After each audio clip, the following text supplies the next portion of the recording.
Let's podcast alongside Joe Giglio. I'm Joe Ovies. We still have to wait. As of this recording, Joe, we still don't know when the Eastern Conference Finals are going to start up between the Carolina Hurricanes and the Florida Panthers.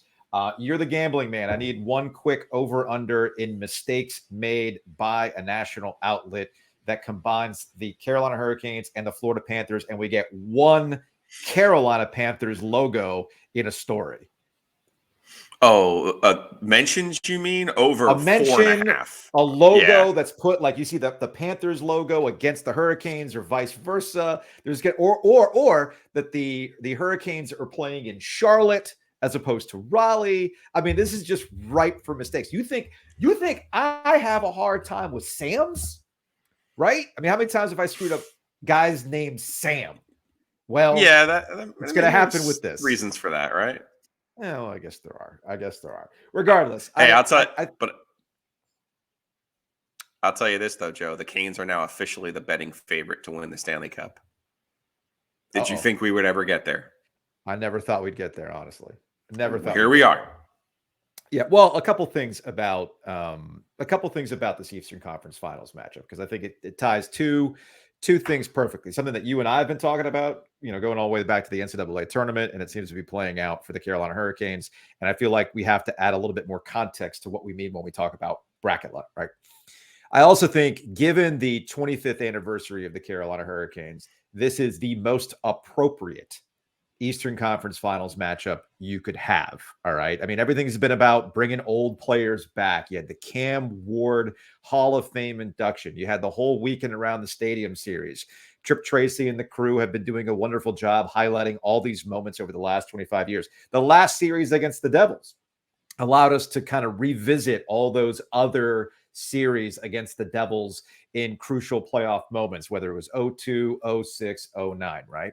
So here we are with the Canes taking on their former coach 2 times over in Paul Maurice. And we have Eric Staal, the former captain who played alongside Rod Brind'Amour in 2006 when they won the Stanley Cup. Now, Brind'Amour was the captain at that time. Staal was handed the captaincy after the fact. Staal's years with the Carolina Hurricanes, unfortunately, never matched those highs of 06 or even to a certain extent 09. And sometimes I think he's kind of unfairly associated with a group that could never get right. But it all comes together for this conference finals matchup between the Panthers and the Hurricanes. Yeah, I know we tend to think of Rod Brind'Amour as the greatest Hurricane, right? He was the captain of the championship team. He is now the coach. He's done an amazing job there. And Ron Francis, when he had signed as a free agent from Pittsburgh, really marked a turning point for the franchise. Like, okay, these guys are legitimately serious. The truth of the matter is, I don't know how you feel about this. Eric Staal is the greatest player in Hurricanes history. I don't know if I agree with that. Honestly, actually, I can make the argument that his brother, Jordan Staal, has made more of an impact on this Carolina Hurricanes franchise than Eric. There you go with kind of like the tangents, though. I'm saying the actual player. Think of it in these terms, that they take him number 2 overall. And at a time, and as we've seen after, they really were like picking 12th and 13th, and they never got a difference maker, one of their own. Yeah. And Eric Staal, as the second pick in that draft, was one of their own, a true cornerstone. And while we could certainly make the arguments about Rod Brind'Amour being the MVP, Conn Smythe in 06, Eric Staal was the team's leading scorer. The team in 09, he was indisputably the best player on that team. Now, to your point, after they lose to his brother Jordan in Pittsburgh in 09, Jim Rutherford's big move was to go get Jordan, put the 2 Staals together. It didn't work out the way that they wanted it to. I totally understand that.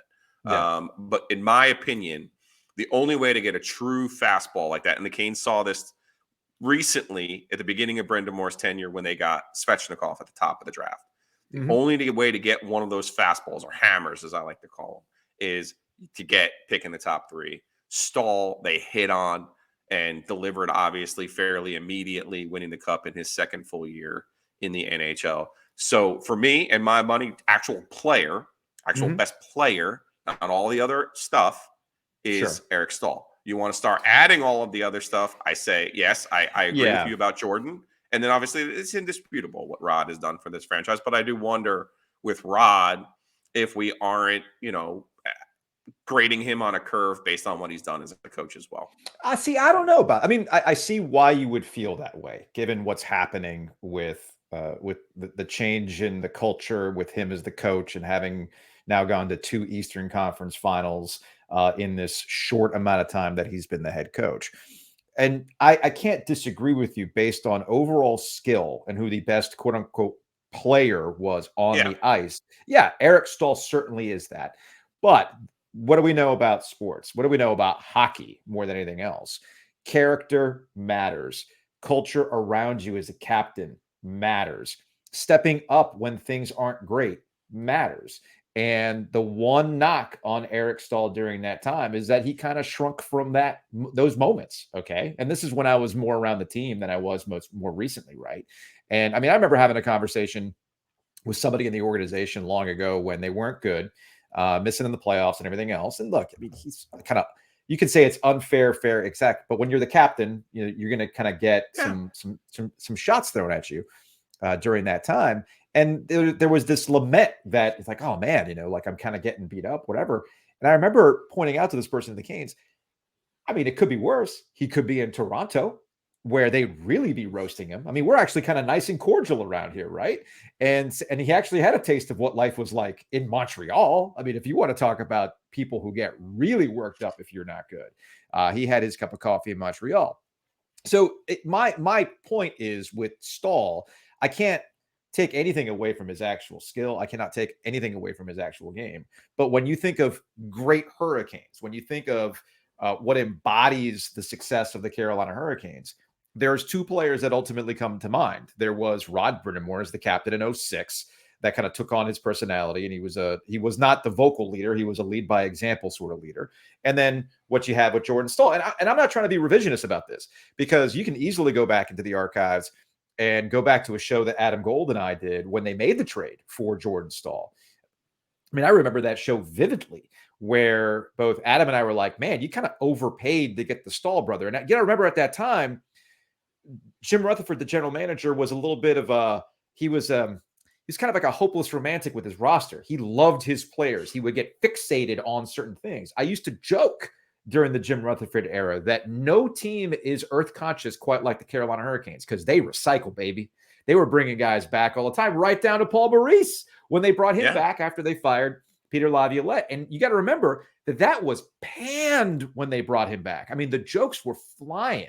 And I'll never forget having this conversation. And Rutherford came on and he was high off of doing Toronto radio. And they thought it was great that little old Carolina made this move to get Jordan Staal and the Staal brothers were together.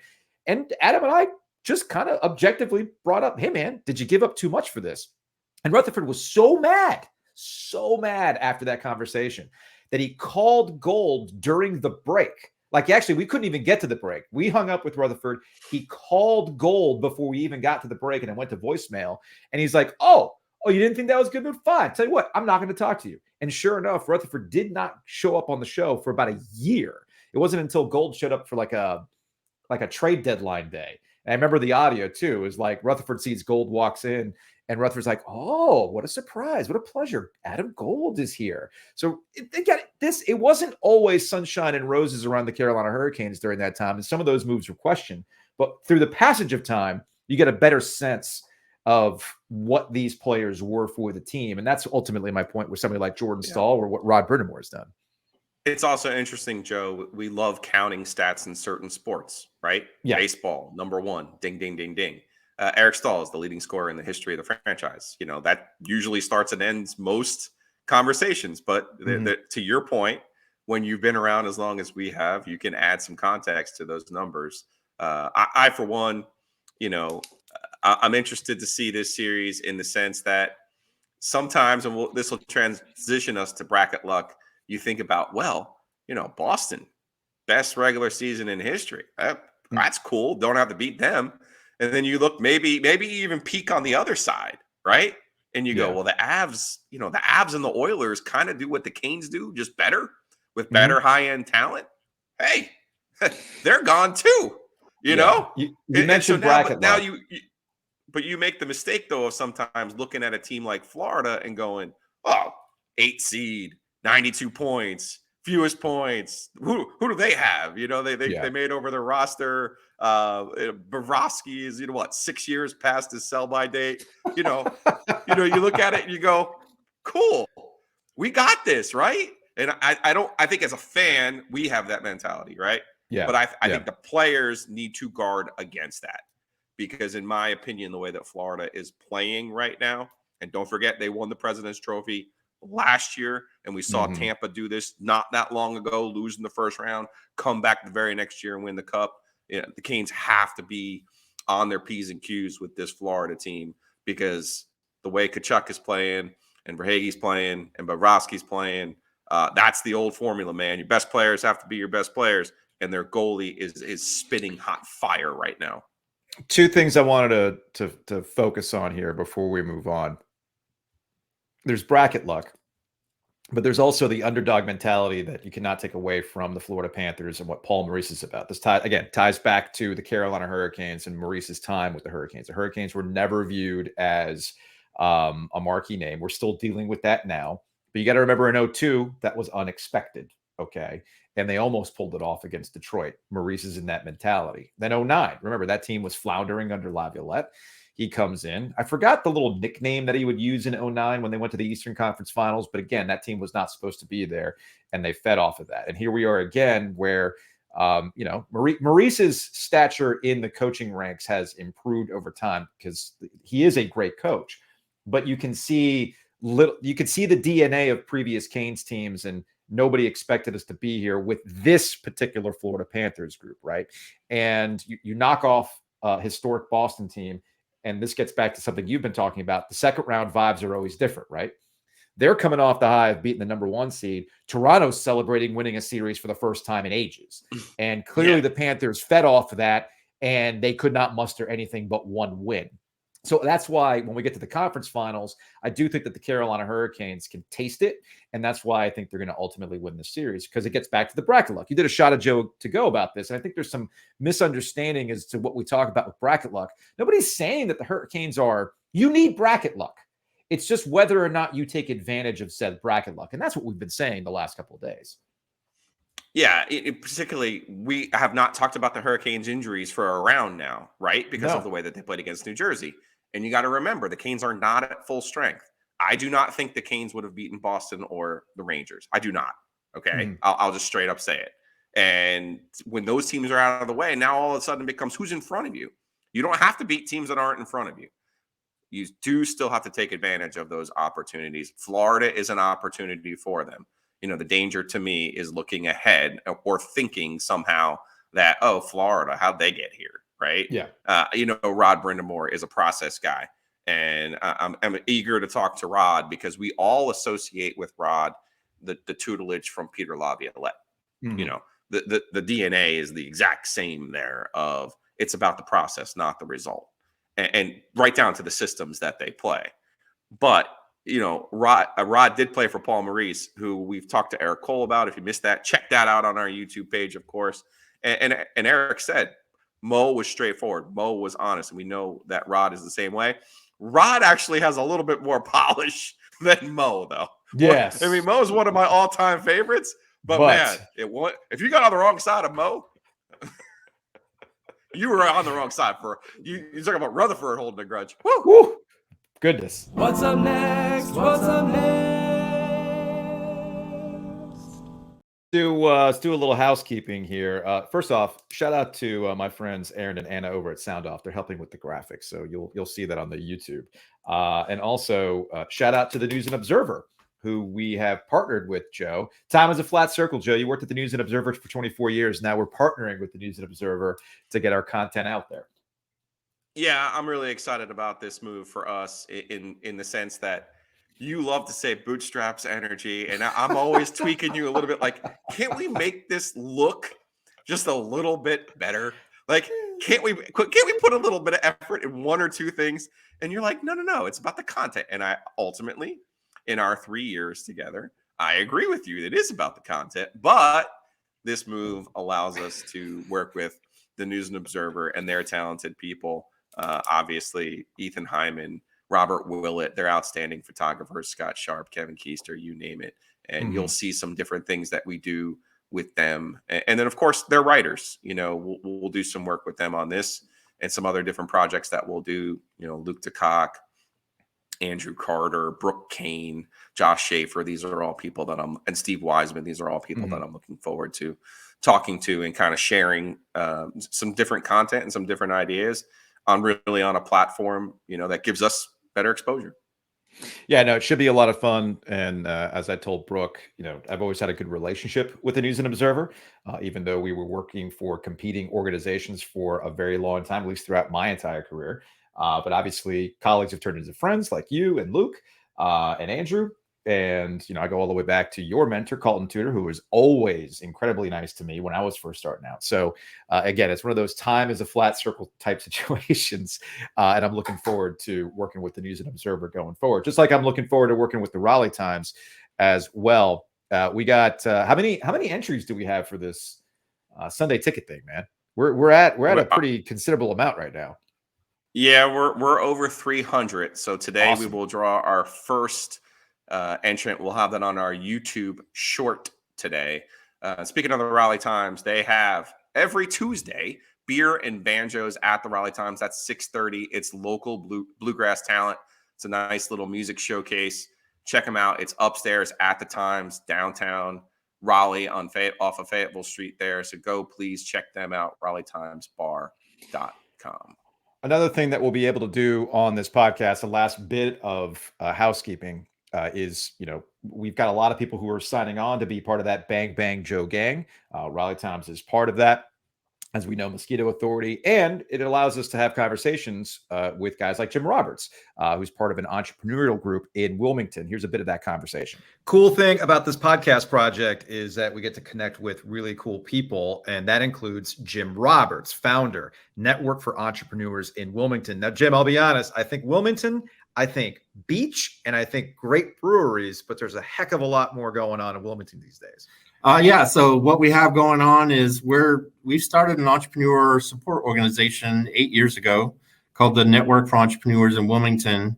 And our goal is to create better startups, and hopefully they'll create better jobs for the citizens and the graduates of UNCW and Cape Fear Community College. And there's always been kind of an underemployment problem. There's always a joke that we have the best educated wait staff in America because people kind of want to live at the beach and they'll sacrifice anything they have to, including their career, to be able to surf every day or enjoy the weather at the coast and whatever that is. So we created this independent nonprofit, which is very similar to other cities in North Carolina that have a similar organization. And this is a formal start of the startup ecosystem. And we've had some real success.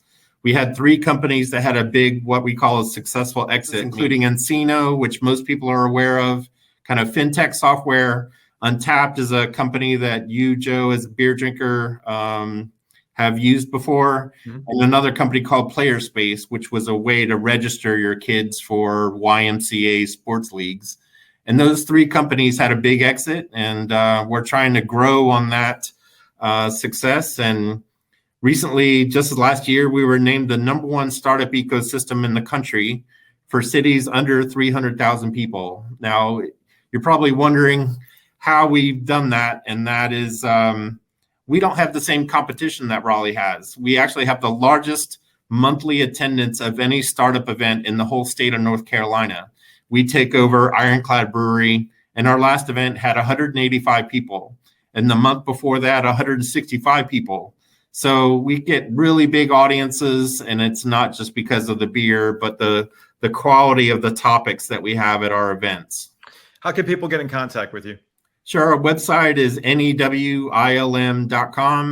I'm easy to find on LinkedIn and Facebook.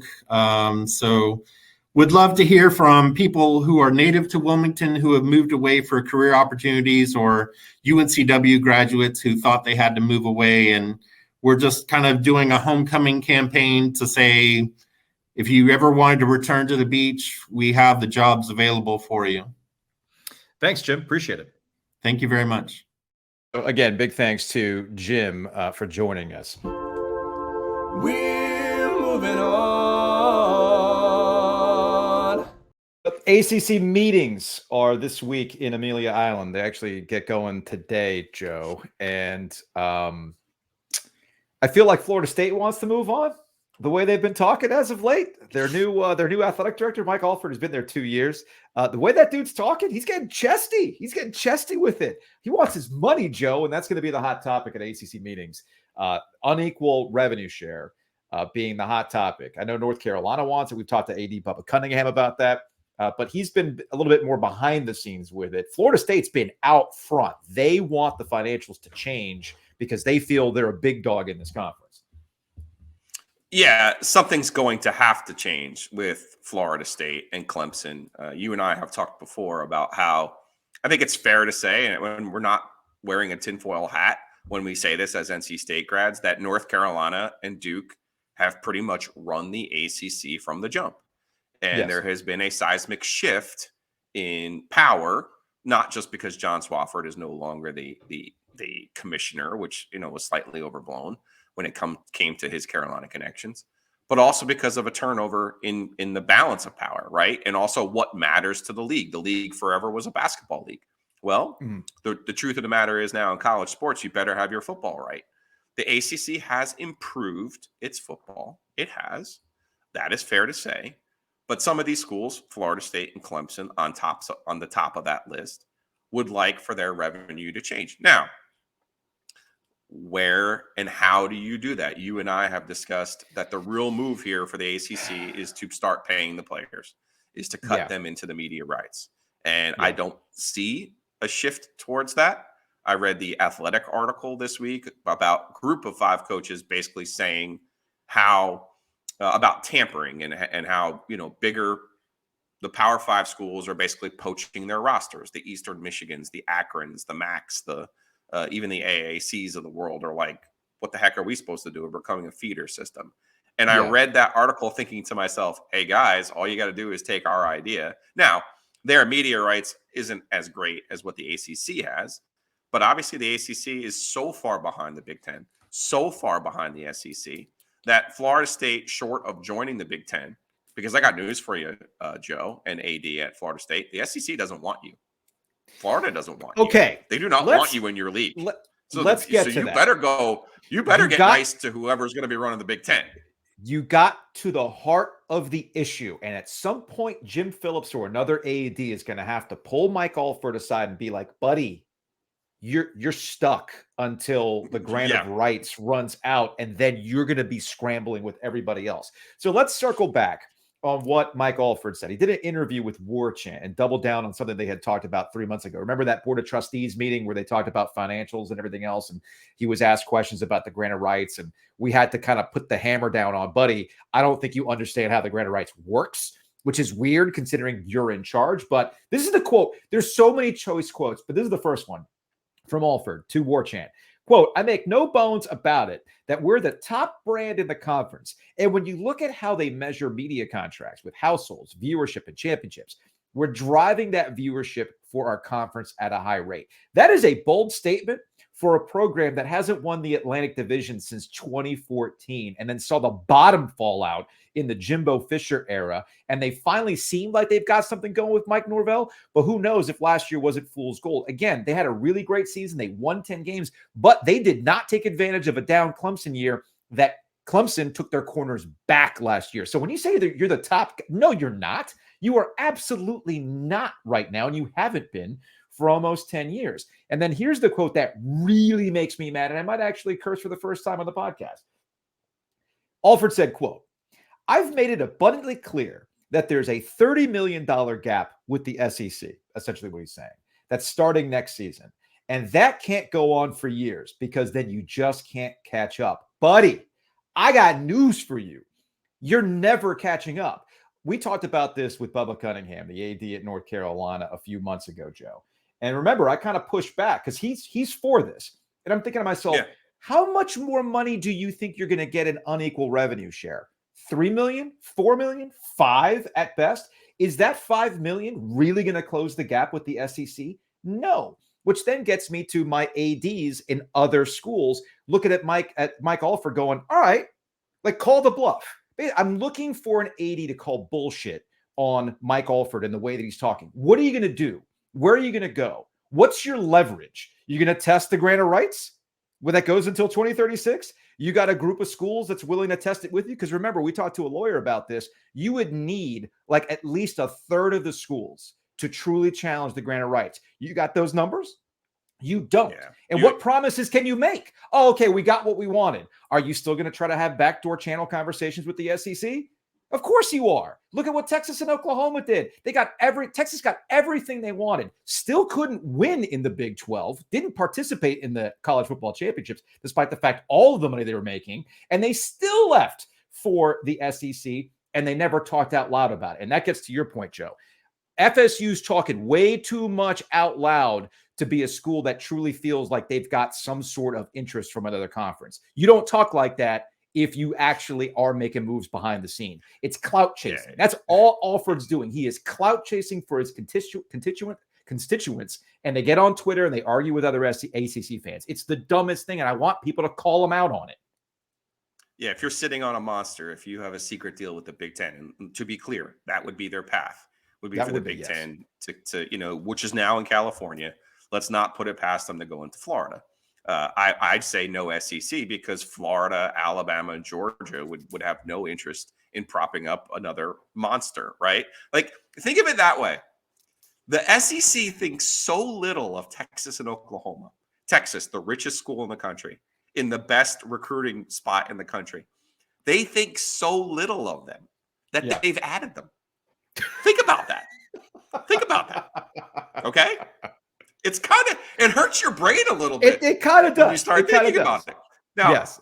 Money helps, Joe. Money definitely helps, but it's not the only answer because look at Ohio State. Look at Texas. They regularly spend the most money, and Ohio State had a championship with Urban Meyer, but before that, you got to go back to the 70s, and then the same with Texas. Yeah, they won one with Mac Brown, but before that, you got to go back to the 70s. So, yes, money matters, but at some point, coaching and the right structure takes you to that title. Next topic, please. Oh, well, back to the old topic, the Carolina Hurricanes. Mike Maniscalco, Canes play-by-play, Bally Sports, joining us now here on Ovies and Giglio. What are you drinking there, Mike? Coffee.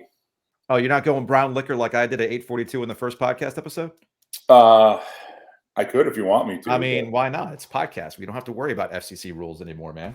Actually, do you need I'm surprised it's not tea, considering that you about lost your voice on that OT winner in the last series on Thursday night, man. You it was from the diaphragm. You let it out, man. That was a lot of fun.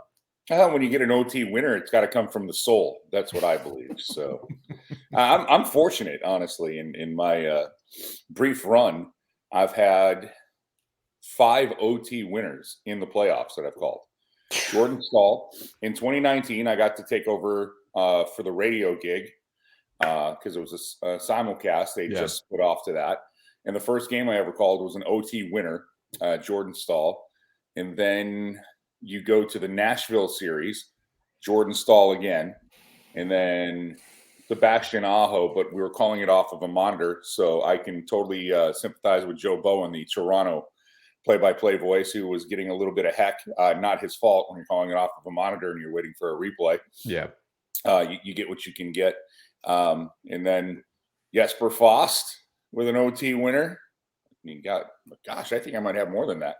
And then another winner from Jesper Fost and OT. In fact, I do. I think I've got like 6 or 7 now. I've lost track. They just do it so often. When the Canes go to overtime, the game is over, right? Everybody knows this. The game 7-0 right now. Yeah. Although, Joe, you had a stat where it's got to be single, right? It's got to be a single. No, none of those multiple overtime games. You don't want any of those. Correct. Those become a problem. Yeah. Mike, let's talk a little bit about the Florida Panthers, because I remember going to a game last season when they were just blazing hot, blasting through the NHL. And Joe and I were arguing about, here are the Canes piddling along. And I'm like, this is the team you want to look like. This is what you want to be. And sure enough, they end up losing they lost in the playoffs. They're gone as the President's Trophy. But Paul Maurice comes in, so you have a different coach.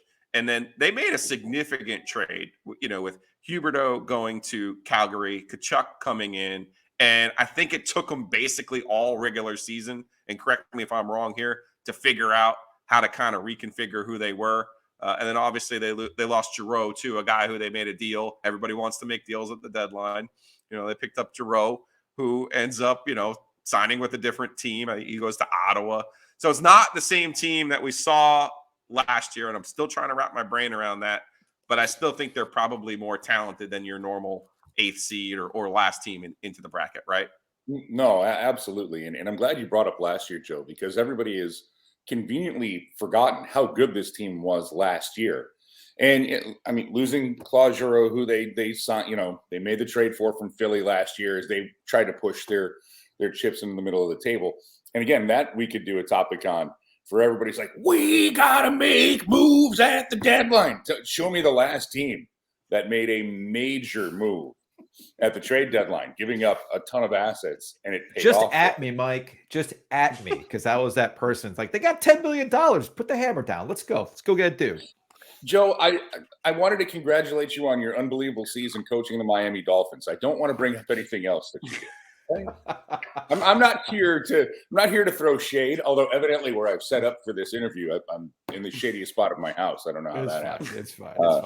But no, to that point, Giglio, this is still a good Florida team. And it's funny, the last game of the year, the Hurricanes, Florida needed to win to make sure that they got into the playoffs. The Hurricanes needed to win to make sure they won the Metro Division and had the 2 seed in the Eastern Conference. But we were talking to Paul Maurice about it. And, hey, when did it start to click? And he goes, look, new coach, big trade, room's different. Things take time for the plan to come together. But if you take a look around middle of January, the Panthers got it. Because last year they were run and gun, and they had a weird year last year with the whole Joe Quenneville situation and what happened in Chicago, and he had to lose his job, and Andrew Brunette took over. And Andrew Brunette, first year head coach at any level, kind of let the players have the freedom to do what they want to do. That's why you saw this team that was so fast and going up the ice and scoring goals. But then Paul Maurice gets brought in to bring structure to the game. Hey, that doesn't work in the playoffs. And he said around January, it really all fell into place for this team. And then they've gotten to that point. And we've talked about this, guys, in other lifetimes. Goaltending matters. And they right now have good Sergei Bobrovsky. And when you have the good Sergei Bobrovsky, you've got a chance of winning anybody who you play against. And that's been the case. And it's funny, take a look. They beat Boston. They beat Toronto, these 2 running gun teams, and they beat them by being able to lock them down a little bit. So this is by no means, guys, and I'll go on record, this is not a short series. Neither one of these teams is winning this series in 4 or 5 games. This is going 6. The question is, will it go 7? Well, Mike Maniscalco hanging out with us here. I don't think the Canes are capable of really making short series either, just from kind of like the nature of the way that they play. It's on depth. No. Let's be honest about that last game, okay? Let's be honest about the last game. Yes, they just had one, but it went to overtime. Coming off of the wildness of how they were just scoring at will on a shaky goaltender situation in New Jersey, I was somewhat surprised they did not kind of continue the same thing at home. That's my point. I will say this about Florida, though. They are older and the run and gun and all that stuff that you mentioned, but you could make the argument that the Hurricanes and the way that they play and they keep just once they kind of get in that mode, I don't think that Florida can keep up. I'm not sure they can. Beyond that, goaltending aside, I don't think they can. I think the Canes and the way that they play is completely different from how Boston and Toronto is playing. And to Joe's point about how second round vibes are different, it's one. You got the curse of the President's Trophy, but you also had Toronto coming off the, oh my goodness, we finally did this. Now what? Like, what do we do?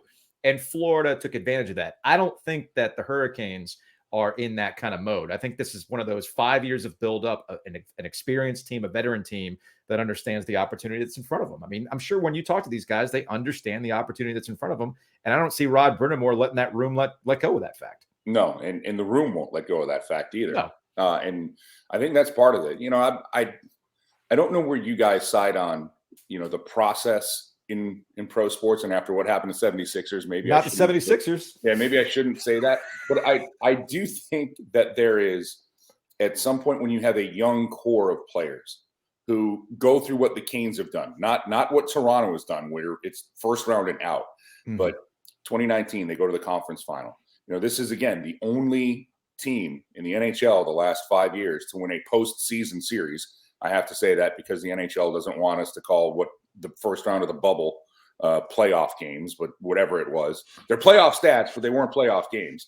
That's a whole nother thing that podcasters get into.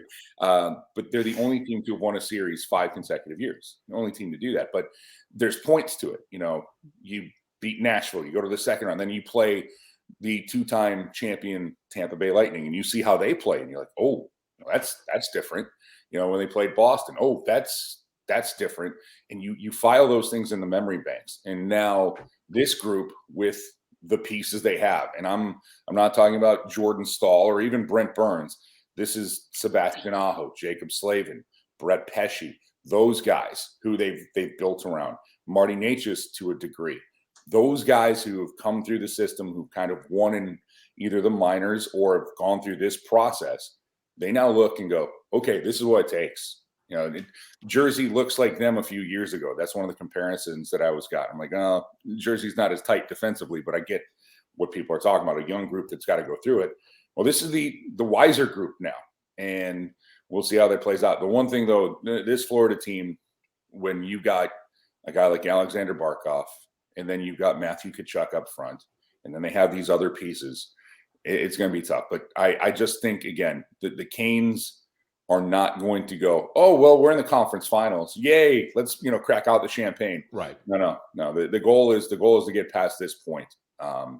And they all know it. Nobody in that room is patting anybody on the back. And seeing this as a podcast, I would use the Winston Wolfe line from Pulp Fiction.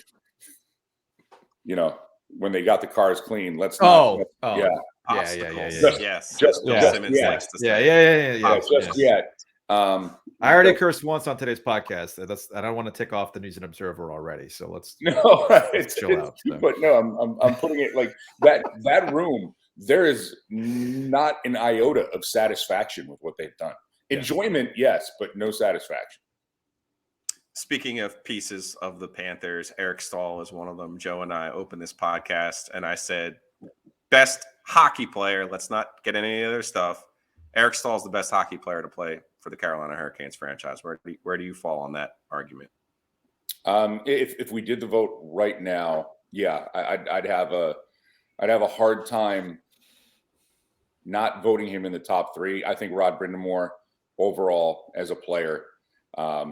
We can put this into different sections, like best drafted player. Yeah, sure. For my money, for the player who the Canes drafted, yeah. But Rod Brind'Amour, Ron Francis are for me 1 and 2 talent wise for this team. But right up there is Jacob Slavin. He doesn't have the sexy numbers. Sebastian Aho is on this list. But you know what the good thing about it now, and I don't want to seem like I'm a shill here for the organization, but there's a history. You can actually have a debate of it, where I think a few years ago, Joe, if we were talking about this, I could say Brind'Amour, Francis, Staal, and those are the 3 that we're voting on, and that's it.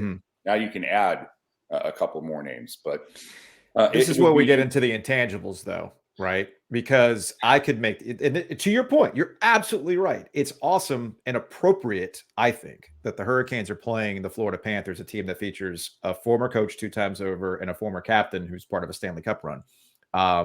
It all part of their 25th anniversary season, and we can have this debate because I don't think it's a controversial thing to say that his brother Jordan Staal has been more impactful with what this iteration of the Canes is post 2006 Staal, and it's really no fault of his own. There's all sorts of other factors that go into it. But unfortunately for Staal, he was part of some of the dark times for the Carolina Hurricanes, unfortunately, before he finally got traded away. And Staal has been a part of a core group that's really helped revitalize what this franchise is, and that's going to elevate him in my book. Yeah, again, that's I think the good part about that question or putting that on the table is there are so many different things that we can point to and say this. I will always come down on the side of Eric Staal to what you just said, Joe. You sometimes you are just in a bad situation, and it's The Canes tried, but it was never like building. It was, okay, we got a hole in a wall here, and we got a heater that doesn't work. Which is the best solution? Which should we fix first, and which are we going to not ignore or throw, the least bit of attention to it? They never got the full pieces there. And the one thing for Eric and being around him in that situation, when you talk about intangibles, he cared far more than what people, I think, tried to paint him as the captain. He was far more fiery than people thought he was behind closed doors with what he did. But, again, there's only so much one player can do. It's funny because last night, Connor McDavid and Leon Draisaitl guys get eliminated. Right. These are the two best players in the world. Yeah. And, people today, why can't Connor McDavid win? Well, it takes 17 other guys. It's not just on one guy. It takes a goalie. And I think Eric, and there are a couple of guys in that dark time that you take a look and you say, oh, well, they didn't do this and they didn't do that. Well, it's kind of hard to win when you're just one guy trying to carry it. And that sounds unfair when I say that, because there were some good groups. But my proof for Eric Staal, when you got to the playoffs, he was there. He wasn't a guy who just put up regular season numbers, although it was only 2 appearances, 06, 09. But I like conversations like this because, again, you want to go intangibles, you want to go what they meant to the franchise, you want to go what they did on the ice. There's so many different avenues to roll down with it. Mike Maniscalco, play-by-play, Valley Sports. Mike, we appreciate the time. Joe and I are going to make a rare appearance at practice today. How exciting is that? Oh my goodness! We got time. Can't wait to see you guys. We have time now. We can kind of hang out in the afternoon now. All right, that's fun. Isn't it fun to? It's guys. Let me not use the word fun. Okay, we'll edit this one. This is all live to tape, my dude. It's all live to tape. It's kind of fun. I mean, it is. It's the word would be liberating. Good point. That's You're welcome. That's a very good way of putting it. There's a reason why you do play-by-play, Mike. All right, man. We'll talk to you later. Anytime. Thanks for having me on, guys. That's Mike Maniscalco, Canes play-by-play here on with Ovies and Giglio. All right. Before we move on to our next topic, we want to do a little shouts here as people have been joining us on this Ovies and Giglio experience. We got Whitaker and Hamer. Joe, tell me a little bit more about Whitaker and Hamer. If you're watching on YouTube, we got the phone number up. We got the website, wh.lawyer, www.wh.lawyer, attorneys and counselors at law. What do we got going on, Joe? Yeah, Josh Whitaker, Joe Hamer, they have business lawyers. They have offices in Garner here locally, Raleigh, Clayton, Fuquay Varina, Gastonia, Moorhead. It makes so much more sense now. You haven't seen Garner. Now I totally got it. Yeah, I mean, Josh is my guy. Come on now. But 20 years of experience. Again, Fuquay, Gastonia, Moorhead City, Goldsboro.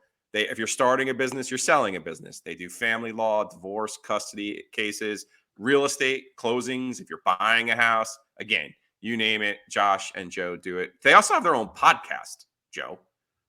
Outlaw Lawyers. They work with one of our former friends, Morgan Patrick, on their podcast. So check them out. Awesome. Whitaker and Hamer. Yeah, so it's www.wh.lawyer. Josh Whitaker, Joe Hamer. Appreciate them coming on board here with us on the OG Live Podcasting Company. And also shout out to the Mosquito Authority and Pest Authority. They've been on with us since day one, so we appreciate that. If you've got any, right now is mosquito time. I can't recommend Mosquito Authority enough. Gosh. It is mosquito time. You got to take care of it now. They come out to my place and they do the monthly treatments. It's like basically a guy with a leaf blower that has again, it's everything's safe. Kids can go out there and play, and I hang out in the backyards with our neighbor Nick and Sabrina. Pets, yeah, and pets, everything else. So you're not dealing with, because where I live, I got moisture control issues, and it's a mosquito breeding ground. So thankfully, Mosquito Authority and Pest Authority can take care of that. No contracts either. And you can check it out, bugsbite.com. What's up next? What's up next? Joe, I know you're excited. You know why you're excited? Because I'm going to talk golf. Are you ready to talk golf? Oh, did you think just because we're moving to this YouTube podcast thing that we weren't going to talk golf? Absolutely not. We are all in on the golf. Maybe it unleashes a new golf appreciation here on the show, right? So Love it. here's the long and short of it, right? Last week, 2A golf Mideast regional match. This is part of the North Carolina High School Athletic Association championships, which are actually this week. But the lead-ups, the regional match, Midway High School, their leader Logan Atkins, defending state champ, shot a 76. This is from the Sampson Independent out in Clinton. He shot a 76, earning third place and good enough to send him back to the state games to defend his title, as well as Midway as a squad in search of their second school title. However, problems with the scorecard signed by Atkins and his playing partner. While both reading a final score of 76 for Atkins, they did not match. It wasn't until the scorecards were signed and submitted that Atkins noticed that his playing partner had incorrectly scored one hole. The total scores had been added correctly, but Atkins felt he needed to report the error. The North Carolina High School Athletic Association disqualified Atkins, nullifying his scores, and had also qualified Midway to compete as a team, thus disqualifying them from state competition as well. This, of course, has led to some online scuttlebutt, and the North Carolina High School Athletic Association straight up says, well, these are USGA rules. Joe, you know me. I am not a golf aficionado, but when I see incorrect scorecard signage, even I know, like that's one of the golden rules of golf: honesty, being upfront, being correct. And there have been some really brutal situations on the pro level where these incorrect scorecards or somebody catching somebody doing something during a broadcast will bite you in the ass. So I saw this initially and I thought to myself, okay, this makes sense. What's the controversy? Well, I did not know that the North Carolina High School Athletic Association doesn't use the USGA rules all the time. And a former high school golfer, Quentin Toller, now joining us here on Ovies and Giglio, reached out to me on Twitter. Quentin, what's going on, man? And you explained to me, whoa. It's not just as simple as USGA rules, man. It's a little bit more complicated than that. So what is going on here, Quentin? Well, I appreciate it. Thanks for letting me be on, man. I'm trying not to be too geeked out right now with some legends in the Raleigh area growing up here. But no, I think first things first, I want to get ahead and say I don't think you can rescind anything right now. It would be tacky. It would look poorly. I don't want to be on that side of the argument. Yeah, sure. Totally get that. But I think what ends up happening is that we don't follow things to protocol. The USGA lays out scoring operations that could prevent these things from happening. And I think if the athletic association that we get in high school push that onto our coaches, we could avoid this. And I know it can happen because it happened to me. I got disqualified from a tournament in high school at South Johnston. I can kind of go into that if you want, but really it's just what the part that I have the biggest kind of issue with is governing bodies at each tournament have the flexibility to adapt and do things how they see fit, right? Double par max was a rule that our coaches conference did, right? And then there was double par max, and then there was a pickup, right? You would circle the double par, which means you actually had to pick up your ball. You would hit 7 out of bounds or whatever, versus I actually made a double par. I putted in the hole and made an 8.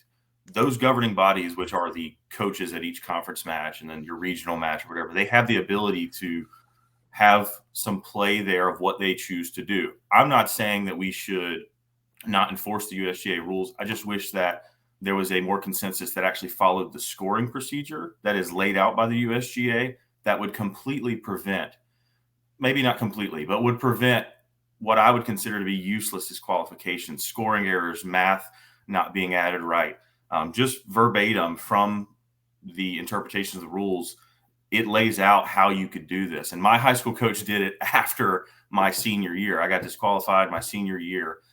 You get 8 conference matches, and I lost one of them. And so I wasn't able to drop that highest score like the rest of the people. I missed all conference by 1 stroke. So obviously I was upset, but there's things we could do differently. My coach has done it since I left South. And it's been 10 years since I graduated. I'm getting up there now. But in those 10 years, he hasn't had a disqualification since. And if these things happen, I don't think Midway has that disqualification. And go ahead. Sorry. Yeah.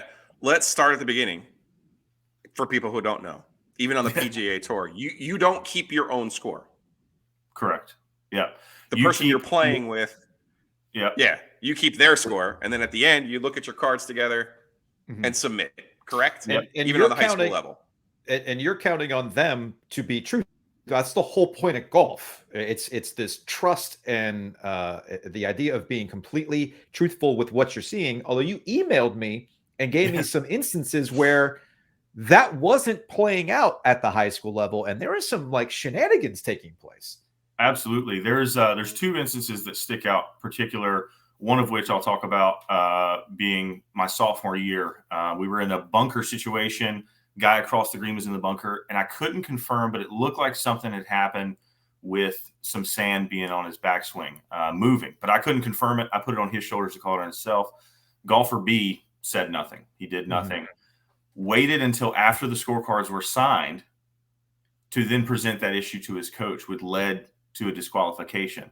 And it was a feeling, and I'm not saying, and I'm not going to say it's every conference, every school deals with this, but it's something that I experienced for 4 years. It felt like a weapon of a disqualification by certain competitors. And even to go as far as maybe say some of the coaches knew that, hey, if this was it, you're getting disqualified. And I just felt like in that environment, you never know when strokes come down to it. High school kids, 14, 18 years old, they can be ruthless, and you're putting a lot of trust in them to do it. But I definitely saw it happen, and it affected, my chances of it. But I'm not sure. You can't always prove intent. That's the thing. So the kids knew it, though. They knew that it's a cut and dry rule. You signed the scorecard incorrectly, you're getting disqualified. And I'm not arguing that rule isn't true. I just think there's safeguards we could put in place to protect the kids. That's what I think the association, that should be the motivation there.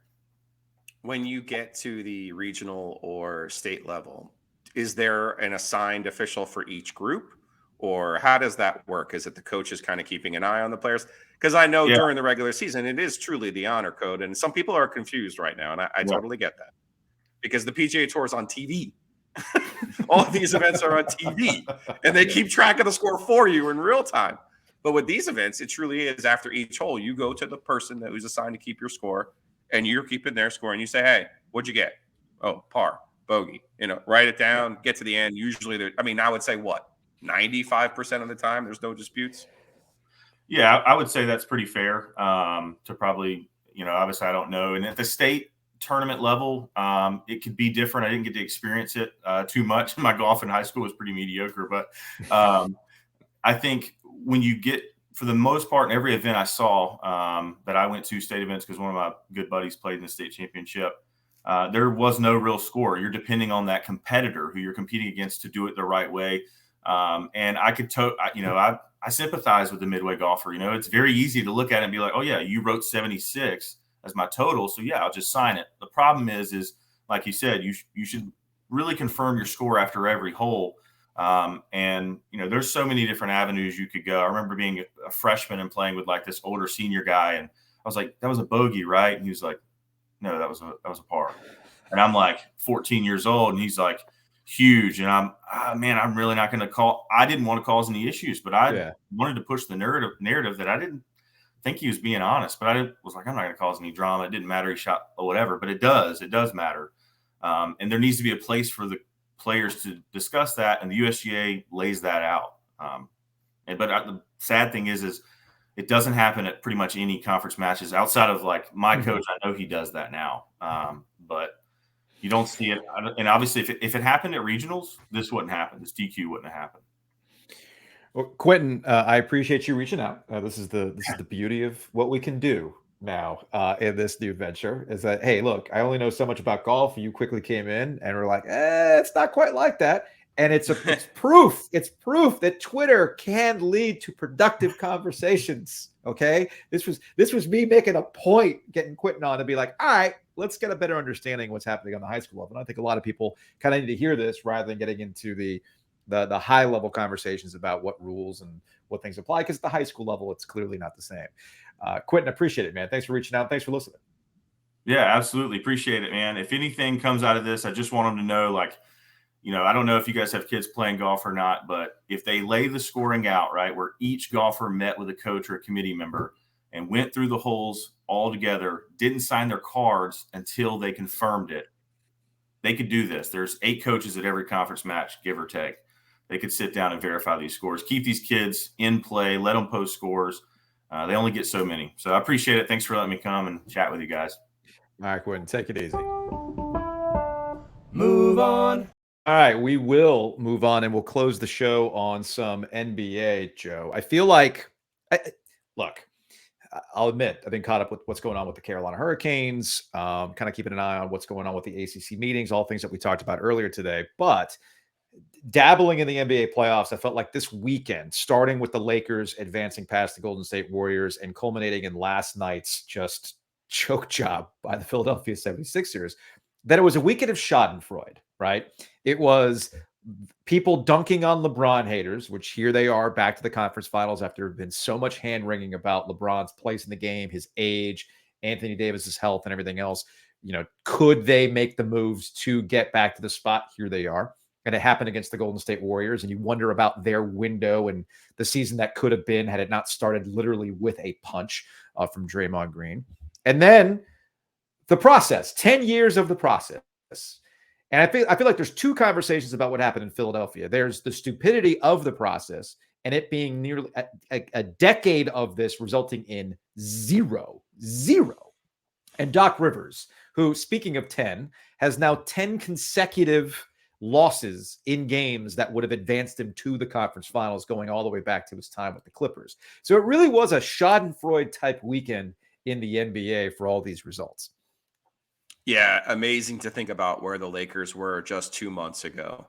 And, you know, a lot of credit has to go to Darvin Ham in how they've changed how they play defensively now. You got to go back to Rob Pelinka, their GM, who everybody was just murdering at the beginning of this season, and the moves that they made. They're a completely different team, not only with D'Angelo Russell, but with Dennis Schroeder coming off the bench. You know, I've talked to you often about how important it is to have a second unit, and the Lakers have really augmented their bench since the deadline. That's obviously Austin Reeves, and there's some other little stories there. But the truth of the matter is they got better at the deadline, and Darvin Ham has had to do amazing work to get those pieces to fit together in a short amount of time. Now, this gets us to the Phil Jackson equation. Well, how hard is it to really coach the best players? Well, it is. And you're just going to have to trust me. Talk to Eric Spoelstra about that. That's another story that's come out of it, that finally Eric Spoelstra, he should have gotten his flowers already, especially in the bubble. Yes. But those flowers are starting to really come in with yet another conference finals appearance with the Miami Heat with a completely different group. And speaking of the bubble, I'm fascinated that we now have the same Final Four that we had in the bubble. You know, when the bubble was going on and LeBron was winning, there were some people who were kind of like, well, it's not a real, it's the Disney title, blah, blah, blah, blah. Listen, that was pure basketball. That was pure effing basketball. And the site didn't matter. There was nobody there affecting the referees. It was just hoop. And I am now fascinated as like a controlled setting, test setting, right? How will this play out differently? Mm-hmm. How will it look differently? Will Denver, who has been consistently the best team in the West, will they be able to overcome LeBron by having that home court advantage? You look on the other side with Heat culture and Miami and Boston getting together again in this situation. You know, Miami slightly shorthanded. Hat tip to Boston. You know, a lot of people were like, what did Brad Stevens do to become their GM? How did he earn that spot other than being obviously a fairly brilliant basketball mind? I said this at the time when the Nets were trying to trade Kevin Durant, and people were like, well, the Celtics should trade Jaylen Brown or Jason Tatum. Why? They outplayed Kevin Durant in last year's playoffs. They don't need Kevin Durant. So hat tip to Brad Stevens and the Celtics for standing pat and really kind of going through some coaching turmoil there, losing their head coach, Joe Mazzulla. You know, Mazzulla has done a good job. He's made some mistakes and some missteps, but you look at the way that they played in those last two games. The Celtics have been a prohibitive favorite to win this title. I can't even jinx myself at this point. I have a Nuggets, Lakers, and Celtics ticket and an Eastern Conference champion ticket. That's like how many? So how many NCAA tournament brackets do you have? I mean, I have this thing cornered. Cornered, but I am rooting for the Celtics. So about the Celtics and Jason Tatum, Tatum is one of these guys that he put himself in NBA history with his performance last night. What was it? 51 points 51. Last night. That's the most Game 7 record. Yep. In a Game 7 record, right? And Tatum, for whatever reason, throughout his entire career, has not been thought of as like the guy, even though he clearly has it in him. And I don't want to get caught up in the stupidity of, who's clutch, who do you want on your team, blah, blah, blah, blah, blah. This goes all the way back to when he was drafted out of that Duke squad. He wasn't even the MOP of that ACC tournament. It was never forget Luke Kennard was the one who ended up being the MOP of that Duke championship. What was that? 2017? It was 17. Yeah, 17. Okay, thank you. They won 4 games in 4 days. They were the first one to do it.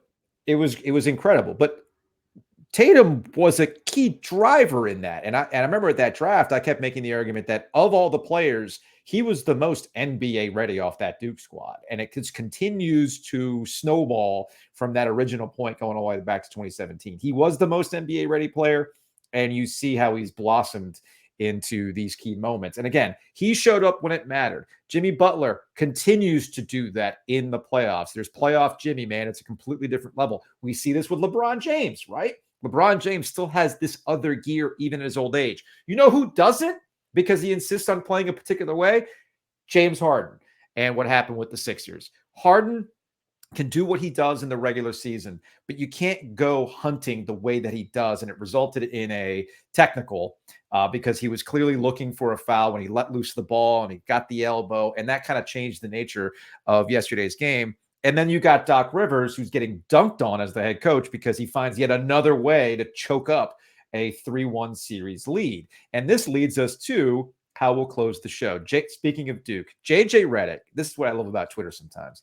So JJ Redick ends up. Let me see if I can pull up the tweet here real quick. So JJ Redick tweets out, "I wonder if they cooperated." Do you have any idea what this is referencing, Joe? Do you know what this is referencing? I do not. No. Neither did I. I was like, what?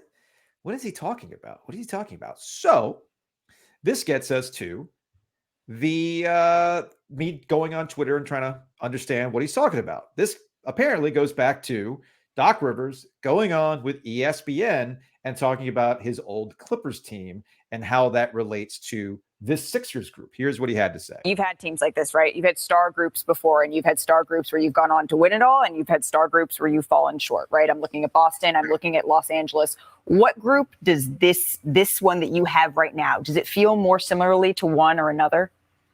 That's a great question. I would say definitely more leaning towards Boston than the Clippers, and not trying to take anything away from that team. That team was never going to win. When you look back at it, we just didn't get along well enough as a group, and you can't win without cooperation.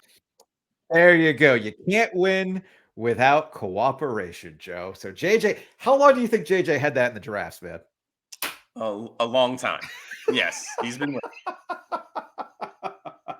He was Poor Chris Paul, man. Yeah. Anyway, I just thought that was amusing, and that's what makes the NBA the NBA. It really is its own game within a game. You watch the games, and then you have to play the drama game. Like, what are they referencing here? And I see where JJ is going with this. And JJ's been absolutely fantastic on ESPN. I love seeing his media star rise over the last couple of years. Anyway, that's going to wrap it up for this edition of Ovies and Giglio. Shout out to everybody who has subscribed, who has followed along with their favorite podcast apps. We're getting close to 3,000 subscribers. I did do the 1,000 subscriber challenge, ate the Cuban biscuit. I have done the 2,000 subscriber challenge, a 1993 Carolina Panthers commemorative soda, which I'll publish a little bit later on today. And when we get to 3,000 subscribers, Joe, we're about 400 away from that. I'm going to be drinking a 10th anniversary Canes sweet table wine during the show. Oh, yes. That's when we get to 3,000. I'll try some of that with you. Yeah. All right. We can make that work. It might put me to sleep, but I'll try some of that with you. We'll see. And then shout out to Luke DeCock, Columnist, News and Observer. He's already got our challenge for when we get to 5,000 subscribers. He's got a 15-year-old brass monkey. I'm ready. My body is ready, Joe. My body is ready. My juices flow all the time. All right, that's going to wrap it up. We will see y'all Wednesday on podcast and on YouTube.